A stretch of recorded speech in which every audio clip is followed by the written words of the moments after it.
Tom Rosenstiel ist Gründer und Direktor des Project for Excellence in Journalism. Als Teil des Pew Research Center in Washington, D.C.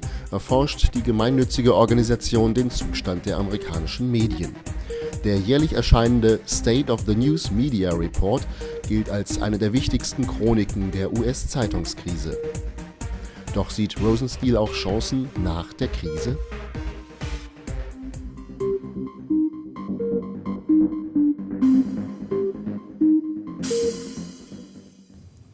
I have worries about that.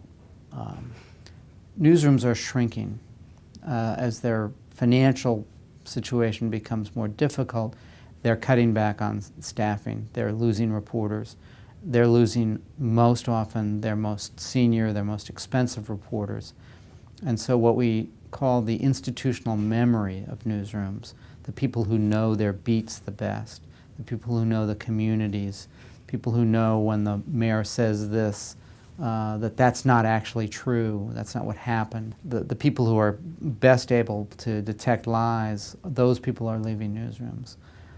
If I had to generalize about the state of journalism across media, I would say that as the press is becoming more focused on continuous, instantaneous news and is doing so with smaller newsrooms, the press is becoming more of an enabler and a stenographer and less of a proactive force that is turning over rocks, that is demonstrating enterprise, and that is able to say, no, that's not what is going on.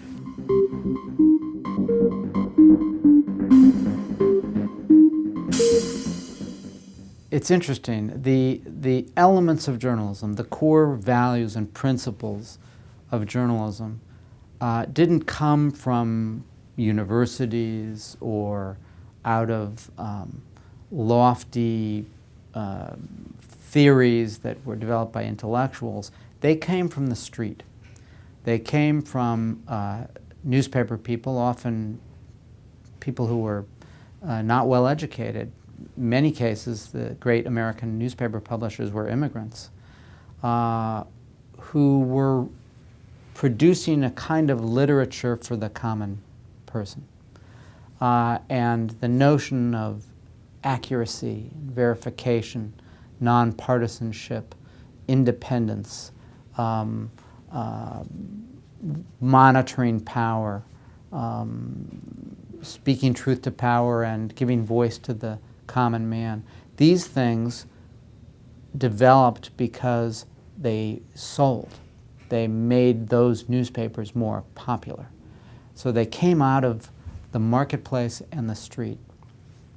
And I don't think those things are changing because I think they are a function of what people need from the news.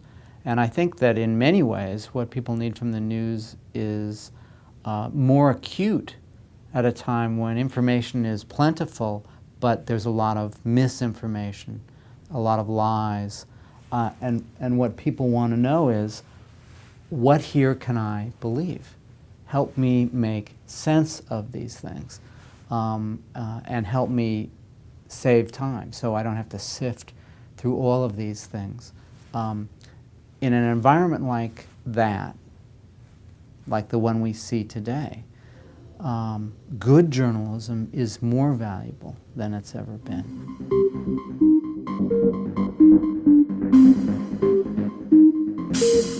I think we have to be unafraid to fail. They need to experiment. In the newspaper business, it's been such a profitable and easy business for so long that if you tried something and it didn't work, you didn't try anything for a year or two because you were stung by failure in a culture that was unaccustomed to it. So the first thing I would say is encourage experimentation, encourage failure. Don't try one thing, try 10, because 7 will probably fail. And if you don't do this, you will not compete with the entrepreneurs who are entering this field. The second thing I would say is do not be platform agnostic, as people like to say today. You need to be platform orthodox. You need to believe that the internet is the future and that it is a superior medium for delivering the news. I have a program I do in which I talk about if you cover the news in print, you can have 6 elements in your coverage. Online, you can cover the same event and you have 56 elements that you can bring to the coverage. People from the legacy media have to become believers. And the third thing I would say is that they have to believe in the news. They have to decide in the same way that their forebears did 100 years ago that journalism is a revolutionary activity, that it inspires democracy, it creates citizens. But if you operate today like a mature, careful industry, you will fail. Journalism is, its great crisis is that it's both an emerging industry and a dying industry at the same time. And to survive, you have to decide which of these styles are you going to operate in. The cautious, mature industry that's managing pennies, or the emerging industry, the Silicon Valley startup that's trying 50 things and believes passionately, even against all good reason, that this is going to happen. It's the startup that's going to survive, it's going to prevail. Probably not all of them, but if you don't do that, I don't think you have a chance.